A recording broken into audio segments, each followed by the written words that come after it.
যারা পরিবারে এখন ঢোকেন নাই, আপনারা এখনো সৌভাগ্যবান। এখন থেকে যদি আপনারা এই নসিহতগুলো মেনে চলতে পারেন, ইনশাআল্লাহ আপনার পরিবারটা 8-10টা পরিবার মতো হবে না।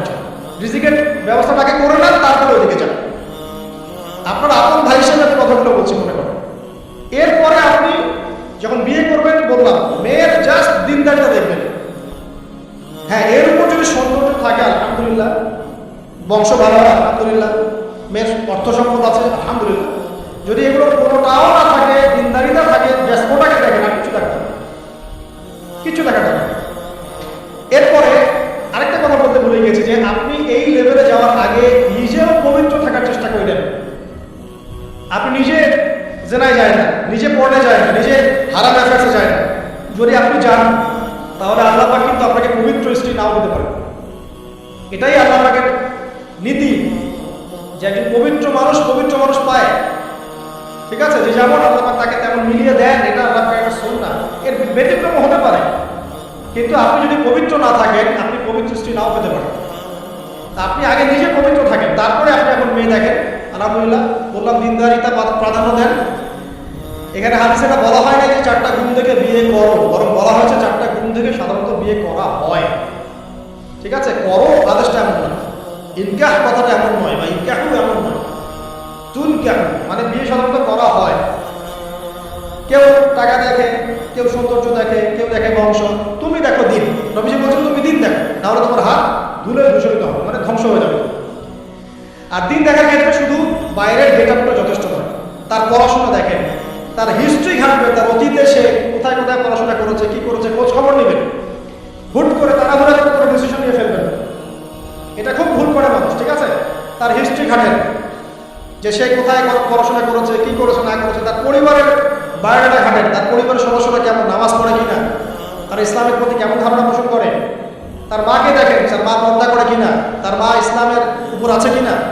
তার নানিকে দেখেন, তার পরিবার বর্গকে দেখেন, তারপরে একটা ডিসিশন নেওয়াটা সহজ হবে।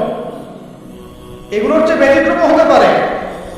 ওই আজারের পরিবারে ইব্রাহিমের জন্ম হতে পারে, ফেরাউনের আজারে আসিয়াও জন্ম হতে পারে, থাকতে পারে, কিন্তু এটা ব্যতিক্রম। নর্মালি কিন্তু সবসময় এমনটা হয় না। যে প্যারেন্টিংস দিয়ে তারা বড় হয়েছে, ওই প্যারেন্টিংস তাদের মধ্যে থেকে যায়। এই কারণে মেয়ের ব্যাপারে খুব সেন্সিটিভ থাকবেন। আগে পুরো বিষয়গুলো ঘেটে নিয়ে তারপরে আপনি কোনো জায়গায় পাবেন। তারও আগে ইস্তেখারা করবেন আল্লাহর কাছে, যে আল্লাহ আমি তোমার কাছে ইস্তেখারা করছি, আমি জানি না যে কোনটা আমার জন্য ভালো হবে, কোনটা খারাপ।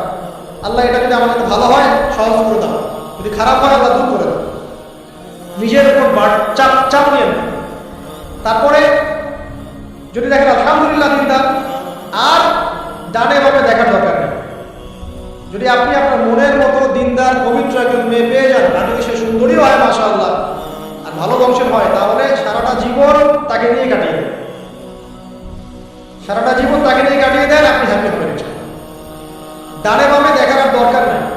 যদিও একাধিক বিয়ের অনুমতি আছে, কোরআন সুন্নাহয় সবকিছুই আছে, কিন্তু এখন বাস্তবতাটাও বুঝতে হবে। কিরকম? কোরআন সুন্নাহয় এমন অনেক কিছুই আছে যেটা বাস্তবে ইমপ্লিমেন্ট করাটা এতটাও সহজ না। যখন যারা করতে চায় তাদেরকে অনেক অনেক হ্যাসেল পোহাতে হয়, কারণ সমাজটা যেহেতু এমন না। কোরআন সুন্নাহয় আছে যদিও, কিন্তু সমাজটা এমন না। কারণ ওই ব্যক্তি কোরআন সুন্নাহ মানতে গেলে দেখা যায় সমাজ থেকে ব্যাপক হ্যারাসমেন্টের শিকার হয়। যদিও এটা তার দোষ না, এটা আল্লাহ তাকে হয় পরীক্ষা করছেন, অথবা এই অবস্থায় তার গুনাহ মাফ করবেন।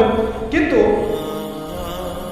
নর্মালি যেটা চলছে, এখানে আপনি আপনার বেস্টটা নেন, যেটা অপশনাল সেদিকে যাওয়া দরকার। এটা আমার নসিহত। কারণ সবার ওই শক্তি সামর্থ্য থাকে না যে সব কিছু সুন্দর মতো টাইটলি হ্যান্ডেল করতে পারে। আর বলা যত সহজ, করার ব্যাপারটা এতটাও সহজ নয়। সো আর এই তো জেনারেশনের মেয়ে তো দেখছেন, পান থেকে শুরু করে চুল খসলেই দেখবেন যে বিশাল চুল কালাম হয়ে যাচ্ছে। তো যদি আপনাকে আল্লাহ পাক আপনার পবিত্রতার কারণে, আপনার ঈমান আমলের কারণে খুশি হয়ে আপনার দিনদার, নেককার, পুণ্যবতী, সুন্দরী, সুশ্রী স্ত্রী দিয়ে দেন, আর ডানে বামে কখনো দেখবেন না, একদম তাকে নিয়ে পুরো লাইফটা কাটিয়ে দেবেন। ঠিক আছে? এরপরে দোয়া করবেন আল্লাহর কাছে, আল্লাহ এটার মধ্যে কল্যাণ বরকত দান করুন। বিবাহের ক্ষেত্রে আপনি মোহরটাকে কম করবেন। আপনি মোহর মানে মেয়েদেরকে বলছি, মেয়ের বাবা থেকে বলছি, সামর্থ্য অনুযায়ী করবেন। ছেলের সামর্থ্য অনুযায়ী করবেন, তার উপরে বোঝা চাপিয়ে দিবেন। কিয়ামতের আলামতের হাদিসে আমি এটাও বলেছি, শেষ জামানায় মোহর অনেক বেশি করা হবে, দেওয়া হবে কম। হয় না এমন? আর আর বাকি আছে আলামতের কিছু? তো ওই চিটারের মধ্যে নাই। আপনি বলছেন 1 লাখ আমি দিব, নগদ ব্যাস। বলছেন 5 লাখ দেওয়ার সামর্থ্য আছে আমার, 5 লাখ দিব, জন্য শেষ, পরে মাফ নিয়ে নিব, এইসব বার্গেনিং আপনি নেন। আর এখনকার বিবাহগুলো দেখলে মনে হয় যে মেয়ের বাবা ছেলেকে বিক্রি করছে আর ছেলের বাবা মেয়ে কিনছে। সবচেয়ে বেশি মোহর দেখা যায় যে চিটাগাং এরিয়ার দিকে। এবং আপনি জানেন কিনা সবচেয়ে বেশি বিবাহ বিচ্ছেদ ওই জায়গায় বেশি। বাংলাদেশে বিবাহ বিচ্ছেদ দেখা যায় যে প্রতি 24 ঘন্টায় দেখা যায় 28টা 29টা বাংলাদেশে। হ্যাঁ, শুধু তাই না, আমি দেখলাম যে 10 লক্ষ মেয়ে অতিরিক্ত আছে পুরুষদের তুলনায় সমাজে ঘুরে বেড়াচ্ছে, স্বামী নেই, 10 লক্ষ মেয়ে। এবং এই ডিভোর্স দেওয়ার ক্ষেত্রে দেখা গেছে মেয়েদের প্রবণতা বেশি। 70% মেয়ে ডিভোর্স দিয়েছে, ছেলে দেয় না, 30% ছেলে। তাহলে মেয়েদের সাইকোলজি চিন্তা করো। ও মনে করছে আমি তো শিক্ষিত হয়ে গেছে, তোমাকে আমার দরকার নেই, আমি চাকরি করে খাবো। খুব বেশি শিক্ষিত দরকার নেই আপনার, দিনই শিক্ষা আছে কিনা ওটা দেখবেন। ফ্যামিলিস্ট মেয়েদেরকে নেওয়ার দরকার নেই, আপনি নিবেন ইসলামিক অনুশাসনে চলে এমন মেয়ে। এরপর যখন পরিবার স্টার্ট হবে, আল্লাহর কাছে বরকত চাবেন, বিয়েটা সহজ করে নেবেন। যে বিয়েতে খরচ যত কম, সে বিয়েতে আল্লাহর বরকত তত বেশি। হাদিস। অলিমা হবে, মাশাআল্লাহ, আপনার বিবাহিত জীবন মোবারক হোক, দোয়া করি। এরপরে দেখবেন উভয়ের মাঝখানে আল্লাহ পাক আপনাদের মাঝখানে ভালোবাসা ঢালবেন।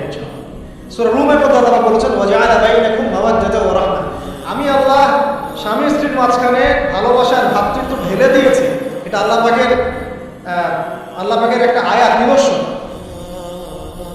এই ঢেলে দেওয়া মানে কিন্তু আবার সেই ঢেলে দেওয়া নয়। কথা কি বুঝতে পারছেন? আচ্ছা, তারপরে আসেন, এবার আপনি পরিবার গঠন করেছেন। এখানে আমি কয়েকটা কথা বলি যে উভয়ের মাঝখানে খুব চূড়ান্ত লেভেলের ভালোবাসা, এটাই যথেষ্ট নয় পরিবার সুখী হওয়ার জন্য। পরিবারের মধ্যে এখন থাকতে হবে সালাত। কি থাকতে হবে ভাই? সালাত। পরিবারে থাকতে হবে কোরআন, পরিবারে থাকবে সুন্নাহ, পরিবারে থাকবে ইসলামের অনুশাসন, পরিবারে থাকবে খাস পর্দা। আপনার বউকে মানুষ দেখে এরকম পর্দা। আরে কাপড় খোলা দেওয়ার দূরের কথা, আমার এমন স্ত্রী আপনার স্ত্রীকে দেখেই নেই, বাধ্য না হলে সে বাইরে আসবে। বাধ্য হয়েছে, আসছে, মাহারাম আছে, মাহারাম সাথে আছে, এখন বাইরে আসছে।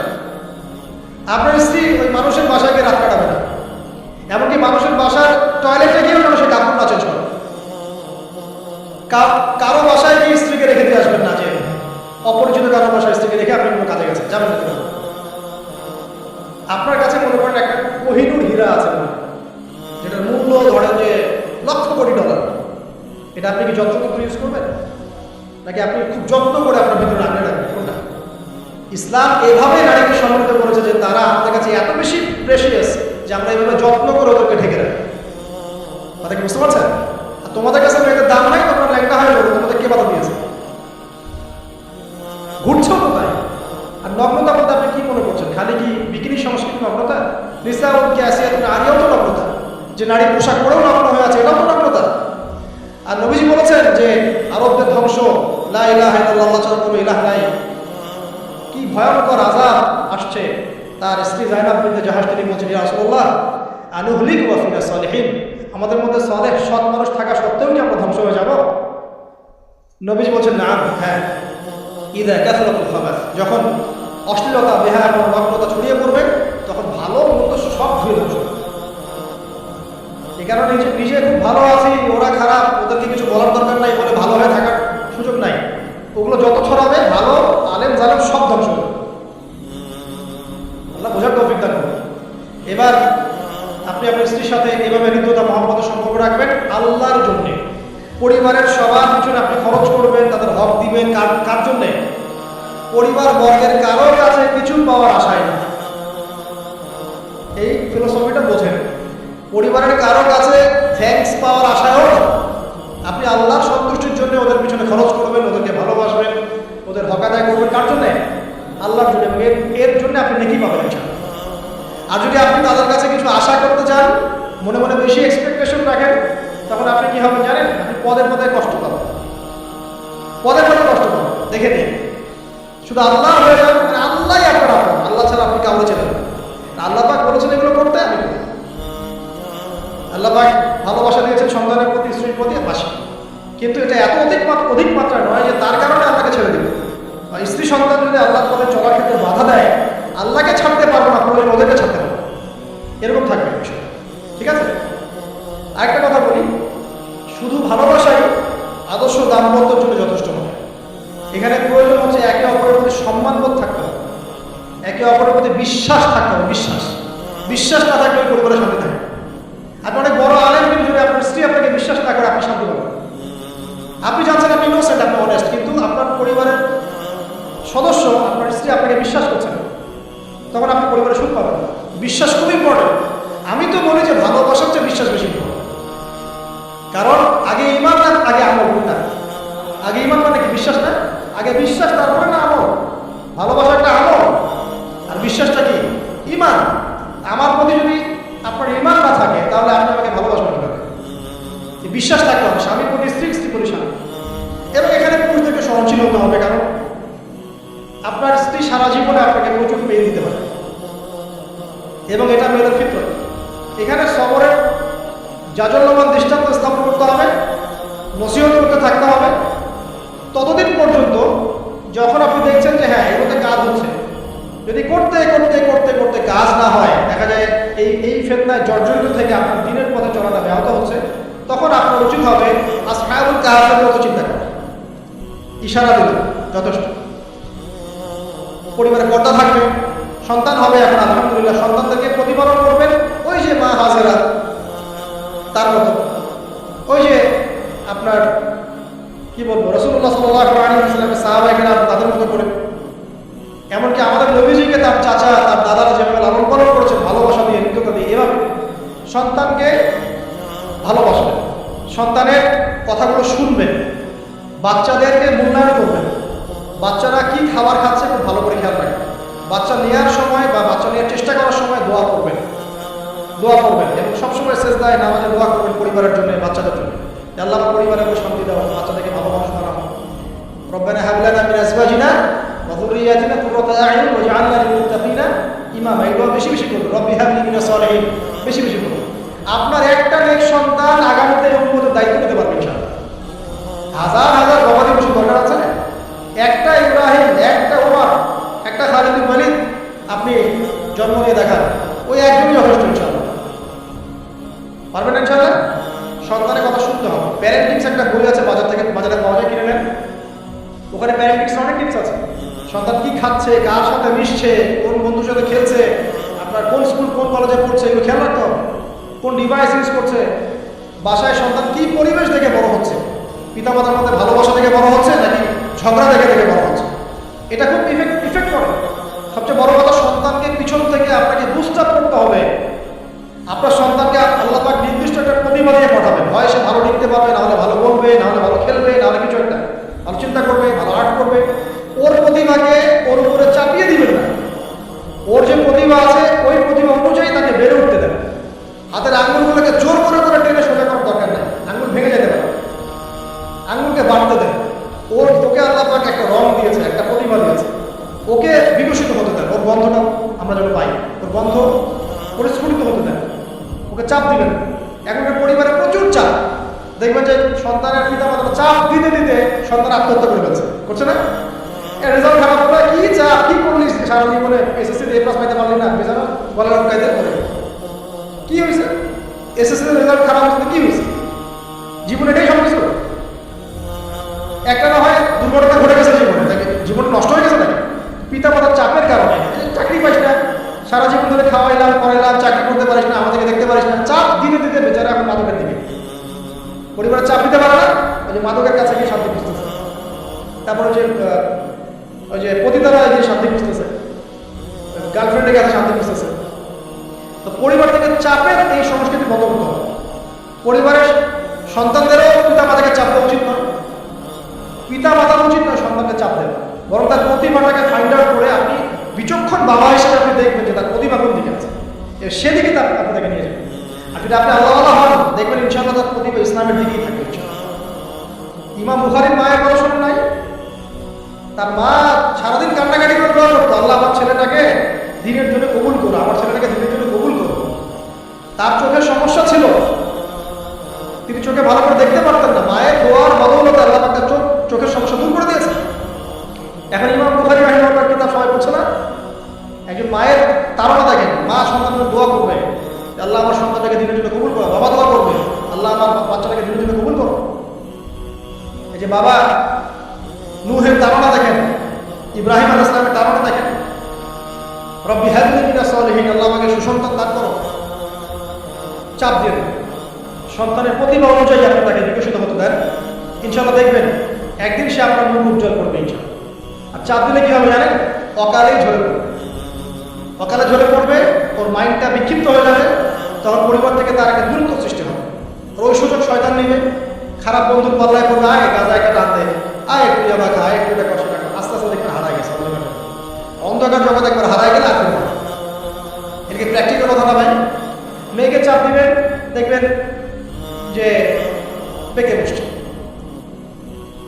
যদি ছোটবেলা থেকে মেয়েকে আপনি সুন্দর হিজাব পোশাক তরবিয়ত দিতে পারেন, এই মেয়ে বড় হয়ে ইনশাআল্লাহ বেলাইনে যাবে না। ছোটবেলা থেকে ওকে যদি আপনি নায়িকাদের মতো মানুষ করেন, আর বড় হয়ে পস্তাবেন আমার মেয়ে কেন ছেলের হাত ধরে মারা গেল, এটা তো আপনার মনে হয়েছে। ছোটবেলা থেকে এই সন্তানের অনুশাসনটাকে ঠিক করতে হবে। ওই যে বললাম, পিতা মাতা যদি দিনদার মোত্তাকি পরিষ্কার হয়, তাদেরকে দেখেই সন্তান শিখবে। আমরা যখন চেষ্টা করি, আমাদের ছেলেমেয়েরা পিঠে উঠে আসে না, ওরাও দেখতে চেষ্টা করার ট্রাই করে না। মসজিদে নিয়ে আসেন বাচ্চাকে, দেখবেন ও দেখে দেখে দেখছে যে কি করছে এরা, কি করছে, ও তখন নিজে করে হাত মারার চেষ্টা করে, এমন করে তারা থাকে, খেয়াল করে না, হাত তুলে। বাচ্চারা দেখেছে, পরিবারে দেখে বাচ্চারা শিখবে যে পিতা মাতা কেমন, কিভাবে কথা বলে, পিতা কেমন করে মায়ের সাথে কথা বলছে, মা কেমন করে পিতার সাথে কথা বলছে, সে ওইভাবেই কথা বলে। যে পরিবারে ওমরের মতো পিতা আছে, ওই পরিবার কি খারাপ হতে পারবে? যে পরিবারে হাজরা আলাইহিস সালামের মতো মা আছে, ওই পরিবার খারাপ হতে পারে? তো প্যারেন্টিংটা ঠিক করতে হবে, নৈতিক আদর্শের সাথে তাদেরকে ভালো খাবার দিবেন, খাবারের জন্য সচেতন থাকবেন, কার্বোহাইড্রেট পাচ্ছে কিনা, প্রোটিন ঠিক মতো পাচ্ছে কিনা, ভিটামিন পাচ্ছে কিনা, হ্যাঁ ও পরিষ্কার পরিচ্ছন্ন থাকছে কিনা, পরিবারটা থাকবে নিট অ্যান্ড ক্লিন, চকচকা। এখানে যেন মানে আর বলে না যে পবিত্র ইমানের অর্ধেক, হাদিস আছে না, পরিবারগুলো হবে নিট অ্যান্ড ক্লিন, ঝকঝকা, রুচিশীল। এখানে যেন নোংরা বিষয় না থাকে, নোংরা আবর্জনা, বাথরুম ঠিক নাই, এটা ঠিক নাই, এমন না, ঝকঝকা করে আপনার সামর্থ্য অনুযায়ী আপনি করবেন। কারণ পরিচ্ছন্ন না থাকলে বাচ্চা কাছে অসুস্থ হবে বেশি, অসুস্থ হলে পরে আপনার মেরে সেবে, ওরা খাবে না ঠিক মতো, রুচি ঠিক মতো থাকবে না, বাঘটা ঠিক বাড়বে না ঠিক। তো পরিচ্ছন্নতার সাথে সঠিক খাবার, সঠিক প্যারেন্টিং, ইসলামিক তরবিয়ত এবং তার উপর চাপ প্রয়োগ না করে তাকে তার প্রতিভাটা বিকশিত হতে দেওয়া। চাপ প্রয়োগ না করার মানে এই নয় যে আপনি শাসনই করবেন না, পরিবারের উপর শাসন লাঠি থাকবে, কিন্তু ওটা যত্রতত্র প্রয়োগ করবেন না। যদি আপনি একদিন খুব বেশি পিটায় দেন, তারপর থেকে আপনার সন্তান আপনাকে ভয় পাবে না। কিন্তু আল্লাহ পাক কোরআনে যেটা বারবার একটা সাইকোলজি অ্যাপ্লাই করেছেন যে জাহান্নামে শাস্তি কিন্তু দিব, শাস্তি কিন্তু দিব, শাস্তি কিন্তু দিব। এই যে ভয়, আমরা কিন্তু ভয়েই জাহান্নাম থেকে দূরে আছি। তো এটা একটা সাইকোলজি। এভাবে পরিবার এগিয়ে যাবেন, সন্তান বড় হবে, আপনি মিরাজ, সন্তানের মিরাজ ডিস্ট্রিবিউট করবেন, যার যার হক তাকে তাকে দিবেন। তারপরে পরিবারের মধ্যে আর কয়েকটা বিষয় যা শেষ করে দিই, যে পরিবারের মধ্যে নিয়মিত কোরআনের চর্চা থাকবে। সন্তান সন্ততি তারা ইসলামিক অনুশাসন পাচ্ছে কিনা, ইসলামিক পড়াশোনা করছে কিনা খেয়াল রাখতে হবে।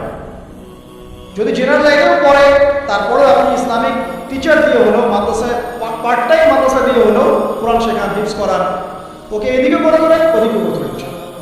আমরা এমন প্রজন্ম যাচ্ছি না যারা এককেন্দ্রিক, আমরা যাচ্ছি এমন প্রজন্ম যারা কোরআন সুন্নাহকে হাতে নিয়ে ওয়ার্ল্ডকে ডিল করতে পারে, ওয়ার্ল্ডকে চ্যালেঞ্জ করতে পারে। এই চ্যালেঞ্জ করতে হলে আপনাকে সব ধরনের জ্ঞান অর্জন করতে হবে। খেয়াল রাখেন, পরিবারে যেন ফ্রি মিক্সিংটা না আসে, পরিবারে যেন এই যে নারী পুরুষের অবাধ মেলামেশা না আসে।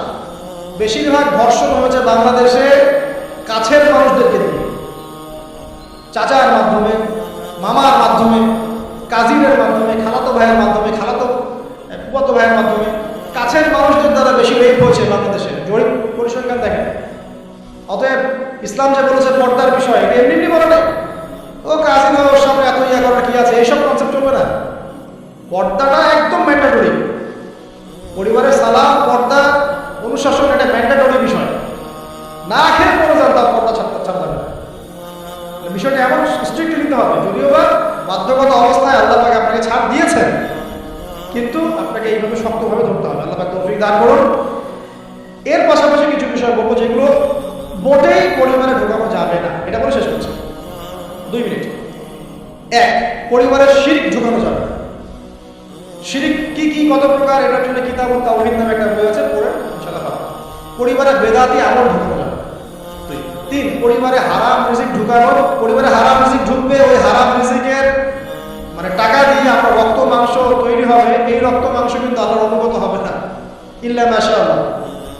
হারাম রিজিক থেকে দূরে থাকতে হবে। পরিবারের মধ্যে ক্রন্দন যেন না থাকে, এই চেষ্টাটা আপনাকে করতে হবে। বললাম তো, এটা অ্যাভয়েড করার জন্য আপনি আল্লাহর হয়ে যান, নসিহত করেন, হাজার নসিহত করেও যদি কাজ না হয়, আপনি নিজে আসহাবুল কাজ হয়ে যান, তাও ভালো। পরিবারের মধ্যে অপসংস্কৃতি যেন না ঢোকে, পরিবারের মধ্যে অশ্লীলতা যেন না ঢোকে। পরিবারে এখনকার চলমান যে ফিতনাগুলো চলছে, এই যে ডিভাইসের মাধ্যমে, গেমিংয়ের মাধ্যমে, আপনি বলেন পাবজি টাবজি, ফ্রি ফায়ার, হাবিজাবি, হ্যাঁ, ইন্টারনেট সেকশনের যে নগ্নতা, তারপরে অনলাইনে যে জুয়া ঢুকেছে, লুডু ঢুকেছে, কত কি ঢুকেছে, আমি আসলে এগুলো শুনেছি, আমি দেখিনি, আমি আর শুনিয়ে বলি। এই যে বিষয়গুলো, সেগুলো আপনার পরিবারের নৈতিক মূল্যবোধটাকে নষ্ট করে দেবে। বিনোদন যদি পেতেই হয়, তাহলে বিনোদন, কায়িক বিনোদন নেন। পরিবারের সন্তানদেরকে বা আমাদের সদস্যদেরকে জিম করতে বলেন, খেলাধুলা করতে বলেন, ফুটবল খেলুক, ক্রিকেট খেলুক প্রয়োজনে। যদি গান শুনতে চান, ইসলামিক নাশিদ শোনেন, ঠিক আছে, কৌতুক চান, ইসলামিক রসিকতা করেন, ঘোরেন, প্রয়োজনে পরিবার বর্গকে নিয়ে ঘুরেন, দেশটা ঘুরে আসেন, ট্রাভেল করেন, ঘোরেন, আল্লাহর নিদর্শন দেখেন, এটাও তো এন্টারটেইনমেন্ট নাকি? পরিবারকে সময় দেন, পরিবারকে সময় দিয়ে আপনি এই যে প্রাকৃতিক বিনোদনের দিকে চলে যান, ডিভাইস কেন্দ্রিক বিনোদনের দিকে যায়। নাহলে হবে কি, মাথাটা ওই ডিভাইস কেন্দ্রিক হয়ে যাবে, অস্থির, এবং এই মাথার মধ্যে আর কোরআন সুন্নাহর সঠিক জ্ঞানটা ঢুকবে না। তো এই কাজগুলো যদি আমরা না করি, ইনশাআল্লাহ পরিবার ভালো হবে। আল্লাহ রাব্বুল আলামিন আমাদের সবাইকে আদর্শ ইসলামিক পরিবার গড়ে তোলার তৌফিক দান করুন, আমিন। আর তাদের কথা বলে শেষ করি যে যারা অলরেডি ঢুকে গেছে, এই সমস্যাগুলো ফেস করছে, এখন 1 নাম্বার কাজ ভাই, আগে তওবা করে আল্লাহর কাছে ফিরে আসতে হবে। যে আল্লাহ, আমি জীবনে যা ভুল করেছি, এখন থেকে আর ইনশাআল্লাহ আমরা এই আল্লাহ দ্রোহী কোনো কাজে যাবো না। এই তওবা ইস্তেগফার করে আপনার স্ত্রীকে ঠান্ডা মাথায় বোঝানোর চেষ্টা করতে হবে যে দেখো, আমরা তো এক পর্যায়ে পর্যন্ত চলেছি, জীবনটা তো অনেকদিন চলেই গেল, একসময় মরতে হবে। তো আমরা আল্লাহ এবং তার রাসূলের কথা শুনি, ফিরে আসি, অল্প অল্প করে শুরু করে নামাজটা পড়ো, তুমি একটু পর্দাটা করো। প্রথমে খাস পর্দা করছে না হয়তো, আপনি বলেন মাথায় কাপড়টা দেওয়া অ্যাটলিস্ট, হ্যাঁ, বাইরে সবার সামনে যেও না, দিনকাল ভালো না, এখন মেয়েদের ইজ্জত সম্মানের ঝুঁকি হচ্ছে, এভাবে বোঝানোর চেষ্টা করো। আস্তে আস্তে তওবা করে ফিরে আসলে পরে তখন আপনি নামাজটাকে বাড়ান, নফল আমল বাড়ান, দান সদকা বাড়ান, এবং বেশি থেকে বেশি আল্লাহকে দোয়া করেন, আল্লাহ আমার পরিবারটাকে হেফাজত করো, আল্লাহ পরিবারটাকে হেফাজত করো বলতে থাকেন, এবং দিনই কাজে পরিবারকে ব্যস্ত রাখেন, এবং এরকম আদর্শ পরিবারগুলোর মধ্যে একটা কমিউনিটি গড়ার চেষ্টা করেন, অভ্যন্তরীণ যোগাযোগ রাখার চেষ্টা করেন। নাহলে একা একা চলা যাবে না। আপনি আদর্শ পরিবার করেছেন, পাশের বাড়ির লোকটা করে দেয়, তখন সেখানে গিয়ে আপনার সন্তান শিখবে, সেখানে গিয়ে আপনার স্ত্রী শিখবে। দিনই পরিবারগুলোর মধ্যে একটা হৃদ্যতা, ভালোবাসা এবং নেটওয়ার্কিং তৈরি করেন। পাশাপাশি দিনই প্রতিষ্ঠান গড়ে তোলেন, প্রতিষ্ঠানের মাধ্যমে কিন্তু পরিবারের লোকজনের সাথে দেখা সাক্ষাৎ হবে, অনেকগুলো পরিবার সেখানে বাচ্চা কাচ্চা ভর্তি করা হবে, সেখানে দেখবেন একটা কমিউনিটি আপনি পাচ্ছেন। এভাবে শেষ করে দিই, এইভাবে তাওহীদের চর্চা, 1, সুন্নতের প্রতিষ্ঠা, 2, 3, হালাল রিজিক, 4, হৃদ্যতা, ভালোবাসা, 5, সবর, ধৈর্য, 6, আল্লাহর কাছে দোয়া, বেশি বেশি দোয়া, 7, কি পর্দা, 8, অপসংস্কৃতির প্রতিরোধ, ঠিক আছে, 9, সন্তানদেরকে আগামী প্রজন্ম, আগামী মুসলিম জেনারেশনকে লিড দেওয়ার মতো করে তৈরি করা, আর 10 মনে করেন আমাদের মেয়েদের দিকে, স্পেশালি মেয়ে, শিশু, কন্যা হোক, মেয়ে হোক, বোন হোক, মা হোক, তাদের দিকে স্পেশাল নজর রাখা। এই কাজগুলো করার মধ্য দিয়ে ইনশাআল্লাহ তাআলা আমরা ব্যক্তিগত পর্যায়ে আপোষে একটা আদর্শ পরিবার জান্নাতের টুকরা করতে পারবো ইনশাআল্লাহ।